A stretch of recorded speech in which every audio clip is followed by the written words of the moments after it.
تیسری بار کبھی بھی آپ کے دل میں کسی محفل دنیاوی محفل میں جانے کی خواہش نہیں پیدا ہوئی. ہمیشہ دوسروں کو ادب سے ملنا, دوسروں کو سامان دے دینا, اپنے چچا کی مدد کرنا, پڑوسیوں کے کام آ جانا, پڑوسیوں کے سودا سلف کو بازار سے خرید کے لا کے دے دینا, یہ سارا آپ کا معمول رہا. جوان ہونے کے باوجود بھی جوانی اتنی بے داغ آپ کی رہی کہ آقا علیہ السلام جوانی میں جبکہ اس عرب مکہ میں پیدا ہوئے جہاں لوگ سوتیلی ماتاؤں سے دورویوہار کرتے تھے, جہاں پڑوس کی بیویوں کے ساتھ غلط سلوک کرتے تھے, جہاں شراب اور زنا نام کی چیزیں عام تھیں, مگر اس سماج میں حضور نے آنکھ کھولی. شراب کی ایک بوند کا کوئی داغ آپ کے منمر جسم پہ نہیں ہے, زناکاری کا کوئی بھی منحوس کیڑا چور دروازے سے بدنگاہی کی شکل میں بھی کہیں سے بھی سرکار زندگی میں داخل نہیں ہوا. آقا علیہ السلام ہر طرح سے بے داغ رہے, یہاں تک کہ لوگ آپ کو کہتے تھے یہ امین امین ہے, صادق الوعد ہے, سرکار کو لوگ ٹرسٹ وردی کہتے تھے.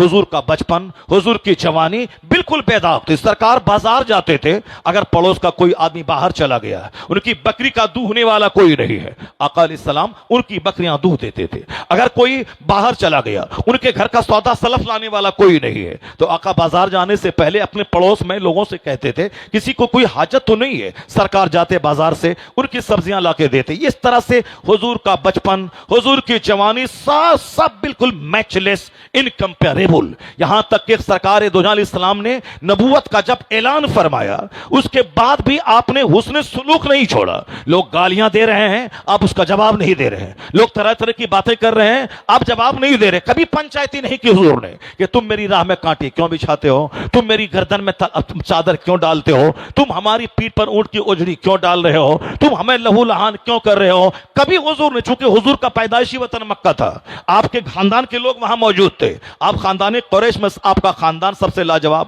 آپ کے ماں باپ کی چھوی سب سے لاجواب, اللہ نے ہر اعتبار سے لاجواب محبوب کو بنایا. پوری دنیا میں سب سے لاجواب خطہ عرب کا ہے, اللہ نے محبوب کے لیے عرب کو چنا. عرب میں سب سے زیادہ لاجواب خطہ وہ ام القری مکے کا ہے, اللہ نے اپنے محبوب کے مکہ کو چنا. پورے مکے میں جتنے قبیلے آباد ہیں سب میں لاجواب قبیلہ قریش ہے. حضور نے, اللہ نے اپنے محبوب کے لیے خاندان قریش کو چنا. قریش میں جتنی بھی برانچیں, جتنی بھی شاخیں ہیں, ساری شاخوں میں عبد المطلب کی شاخ سب سے لاجواب. بہادری میں, شجاعت میں, سخاوت میں اللہ نے اپنے محبوب کے لیے دادا کی صورت میں عبد المطلب کو چنا. عبد المطلب کے بہت سارے بیٹے تھے, ان بیٹوں میں سب سے زیادہ باحیا, سب سے زیادہ بہادر, سب سے زیادہ با اخلاق, سب سے زیادہ مہذب, جو خوبصورت ترین بیٹا تھا وہ جناب عبداللہ تھا. تو اللہ نے اپنے محبوب کے باپ کے لیے حضرت عبداللہ کا انتخاب کیا. اس کا مطلب زمین کے اعتبار سے, خاندان کے اعتبار سے, ماں کے اعتبار سے, باپ کے اعتبار سے, دادا کے اعتبار سے, سب سے زیادہ دادی حال نانی حال کے اعتبار سے حضور کو اللہ نے لاجواب بنایا ہے. اس لیے جناب جبرائیل امین نے ایک بار حضور سے کہا تھا, قلبت مشارق الارض و مغاربها, حضور میں نے زمین کو الٹ پلٹ کے دیکھ لیا, مشرق اور مغرب کو کھنگال دیا, آپ سے افضل میں نے کسی کو نہیں پایا. اسی حدیث جبرائیل امین کے قول کو اعلیٰ حضرت کوٹ کرتے ہوئے کبھی کہا تھا, یہی بولے سدرا والے چمنے جہاں کے تھالے, سبھی میں نے چھان ڈالے پر تیرے پائے کا نہ پایا, تجھے یک نہ یک بنایا, تجھے حمد ہے خدایا. سرکار کا حسن ایسا لاجواب تھا. حضرت انس 10 سال تک مصطفیٰ کے پاس رہے. وہ کیا بیان کرتے, وما مسست دیباجتن او حریرن الینا من کف رسول اللہ. ہم لوگوں نے مصطفیٰ کو نہیں دیکھا ہے, ہم لوگوں نے حدیث میں مصطفیٰ کا حلیہ پڑھا ہے, سرکار دو جہاں کے چہرے اقدس کو میں نے پڑھا ہے. لیکن جس نے حضور کو دیکھا ہے ان کا اسٹیٹمنٹ دیکھیں. جناب انس 10 سال تک سرکار دو جہاں کو دیکھا. اب 10 سال تک رہتے رہتے جو سرکار دو جہاں کا چہرہ دیکھا, آپ کی ہتھیلی مبارک کو چھوا, آپ کو دیکھا, وہ کیا کہتے ہیں, حضور کا چہرہ اتنا, حضور کی ہتھیلی اتنی نرم تھی, میں نے کوئی ریشم, کوئی دیباج حضور کی ہتھیلی سے زیادہ نرم نہیں پایا. وہ جناب انس کہتے ہیں, میں نے کوئی مشک, کوئی کستوری مصطفیٰ سے زیادہ خوشبودار میں نے نہیں پایا. اور جناب انس کہتے ہیں, میں 10 سال حضور کی خدمت میں رہا, مگر میرے سرکار نے 10 سال کے لمبے پیریڈ میں لفظ اف تک مجھ کو نبی نہیں کہا. جبکہ ایک غلام کو ہم لوگ ایک دن میں 50 بار گالی دیتے ہیں, 50 بار ماں کی ڈیکی کرتے ہیں, تمہارا باپ ایسا, تمہاری ماں ایسی, تمہارا خاندان ایسا. جو ہمارا نوکر ہے جس کو ہم تنخواہ دیتے ہیں, تو اس کو ہم 50 بار گالیاں دے کے توڑ دیتے ہیں اس کو. یہ ہمارا اخلاق ہے. مگر جناب انس کیا کہتے ہیں, میں 10 سال تک مصطفیٰ کی خدمت میں رہا, اور اسی چیپٹر کو دیکھ کر امریکہ یورپ کے دانشور دم بخود رہتے ہیں کہ یہ کیسا انسان ہے کہ ایک دن میں آدمی 50 گالی اپنے نوکر کو دیتا ہے, لیکن یہ 10 سال کا ایک طویل عرصہ گزر گیا اور ایک بار بھی لفظ اف تک نہیں کہا. How loftiness is the morality of the holy prophet. وہ کہتے ہیں Anas lived in the holy service of the prophet for 10 years but he did not tell even word اف. انس 10 سال اسلام کے پیغمبر کی خدمت میں رہے مگر لفظ اف تک مصطفیٰ کو نہیں کہا. ایک طرف حسن لاجواب, ایک طرف اخلاق لاجواب, ایک طرف آپ کا جسم لطیف لاجواب, ایک طرف خاندان لاجواب. اس لاجواب پیغمبر نے جب نبوت کا اعلان فرمایا ہے, جن کے ساتھ مصطفیٰ کا حسن سلوک برسوں سے رہا, تجارت کر کے مال کمانا, لوگوں کو قرض دینا, بیماروں کا علاج کروانا, سماج کے جو لوگ کام کرنے کے قابل نہیں ہیں ان کو پیسہ دے کے کام کے قابل بنانا, یہاں تک کہ ہر آنے والے مہمان کی عزت کرنا, اس پڑوسی کو قرضہ دینا. پریکٹیکل میں جو آپ نے کہا کہ پڑوسی کا پڑوسی پر حق یہ ہے اس کو گالی نہ دے, وہ قرض مانگے تو قرض اس کو دے, تو اب حضور نے پریکٹیکل میں ساری چیزیں کر کے دکھا دی. جس نے اتنا بڑا اخلاق کا مظاہرہ کیا, ان کے بیٹے کا انتقال ہوا, مگر کچھ خبیثوں نے کیا کہا, ان کی نسل کٹ گئی, اب ان کا نام لینے والا کوئی نہیں رہے گا دنیا میں. کیا کہا, کن کے ساتھ؟ اخلاق کی سب سے اونچی چوٹی پہ جو فائز ہے اس کے آگے کوئی اخلاق کی چوٹی ہی نہیں ہے. حضور فرماتے ہیں بُعِثْتُ لِأُتَمِّمَ مَكَارِمَ الْأَخْلَاقِ, I have been sent to complete morality. میں اخلاق کو پائے تکمیل تک پہنچانے کے لیے میں پیدا ہوا ہوں.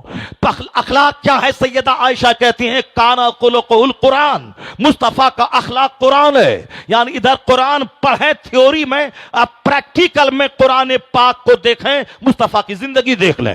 سرکار دو جہاں کا اخلاق اتنا بلند تھا کہ جو آپ کو پتھروں سے لہو لہان کر دیا, آپ نے اس کے ساتھ بھی حسن سلوک کو نہیں چھوڑا. لیکن ان لوگوں نے کیا سلوک کیا؟ حضور کا بیٹا انتقال کیا تو کیا بولا کہ اب ان کی نسل کٹ گئی, کوئی ان کا نام لینے والا نہیں رہ جائے گا. یہ بدلہ دیا لوگوں نے, ان کی نسل کٹ گئی, یہ ابتر ہو گئے, ان کی نسل کٹ گئی, ان کا چرچا نہ ہوگا. تو اب اللہ رب العزت نے اپنے محبوب کی اداسی کو دیکھتے ہوئے جناب جبرائیل امین کو بھیجا, جاؤ میرے حبیب اداس ہے, اس کی مایوسی دور کر دے. کہ ایک بیٹا کا انتقال ہوا تو کیا ہوا, انا اعطیناک الکوثر فصلی لربک وانحر ان شانئک هو الابتر. یعنی جو سورت دیکھنے میں سب سے چھوٹی ہے, 3 آیتوں پر مشتمل, یہ آیت ہے قرآن کی, یہ کلام ہے خدا کا, مگر یہ تعریف ہے محمد مصطفیٰ کی. سرکار کی عظمت اس طرح بیان کر رہی ہے آیت کریمہ کہ انا اعطیناک الکوثر. اللہ نے کہا اے حبیب آپ غمگین کیوں ہیں, آپ مایوس کیوں ہیں؟ ان لوگوں نے کہا کہ آپ کی نسل کٹ گئی, آپ ابتر ہو گئے, آپ کا نام لینے والا آپ کوئی نہیں رہ جائے گا. ہم نے آپ کو خیر کثیر عطا فرمایا, ایسا خیر جو کبھی ختم نہ ہونے والا ہے, ایسی بھلائی جس کا سلسلہ ہمیشہ دراز ہوتا رہے گا. ہر آنے والا وقت آپ کے لیے بہتر سے بہترین آتا چلا جائے گا. میں نے خیر کثیر کوثر آپ کو عطا فرمایا.